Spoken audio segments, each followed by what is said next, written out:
Hello friends, back to my YouTube channel Debi's কিচেনে সবাইকে স্বাগত জানিয়ে আমি আজকে তোমাদের সঙ্গে শেয়ার করব এগ পানির। এগ পানির করার জন্য আমি এখানে 3টে ডিম ভেঙে নিয়েছি, সেটাকে আমি মিক্সড করেও নিলাম। এদিকে আরেকটি বাটিতে আমি তেল মাখিয়ে নেব। মাখিয়ে নিয়ে ডিমটিকে ঢেলে দিয়ে আমি ঢাকনা বন্ধ করে দেব। এদিকে আমি কড়াইতে জল দিয়েছি, সেটার মধ্যে আমি 10 মিনিটের মতো এই ডিমটিকে আমি সেদ্ধ করে নেব।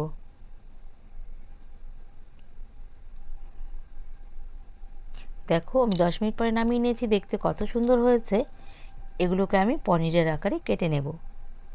এদিকে আমি ফুলকপি, আলু আর মটরশুঁটি রেডি করে নিয়েছি। কড়াইতে তেল বসিয়ে দিলাম।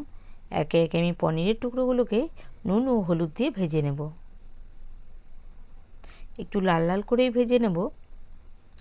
তারপরে আমি আলুগুলোকেও নুন ও হলুদ দিয়ে ভেজে নেব। আলু ভাজা হয়ে গেলে আমি ফুলকপিগুলোকেও নুন ও হলুদ দিয়ে একটু ভেজে নেব।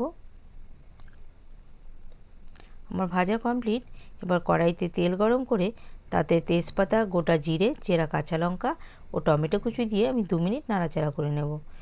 তারপরে আমি একে একে জিরে বাটা, আদা বাটা, হলুদ গুঁড়ো ও লঙ্কা গুঁড়ো দিয়ে একটু মিক্সড করে অল্প পরিমাণে জল দেব। তাতে স্বাদ মতো নুন দিয়ে আমি মশলাটাকে ভালো করে কষিয়ে নেব।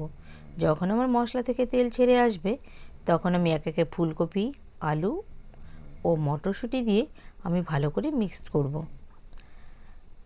মিক্সড করে নিয়ে আমি স্বাদ মতো চিনি দেব। চিনি দিয়ে এবার আমি এটাকে বেশ কিছুক্ষণ কষিয়ে নেব। তোমাদের ভিডিওটি কেমন লাগলো লাইক, কমেন্ট ও শেয়ার করো। আর চ্যানেলটিকে কিন্তু সাবস্ক্রাইব করে দিও আমার নিত্য নতুন ভিডিও পেতে। দেখো, আমার কষানো মোটামুটি হয়ে এসছে। কষানো হয়ে এলে আমি অল্প পরিমাণে জল দেব। অল্প একটু ফুটিয়ে নেব। ফুটিয়ে নেওয়ার পরে আমি সেই এগ পনিরগুলোকে দিয়ে দেব। দিয়ে আবার একটু ফুটতে দেব।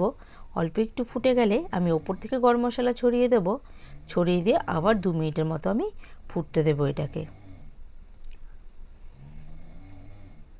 দেখো, আমার পনিরের টুকরোগুলো কিন্তু বেশ হয়েছে। দেখো, 2 মিনিট ফুটিয়ে নিলেই রেডি এগ পনির। দেখতে যেমন সুন্দর হয়েছে, খেতেও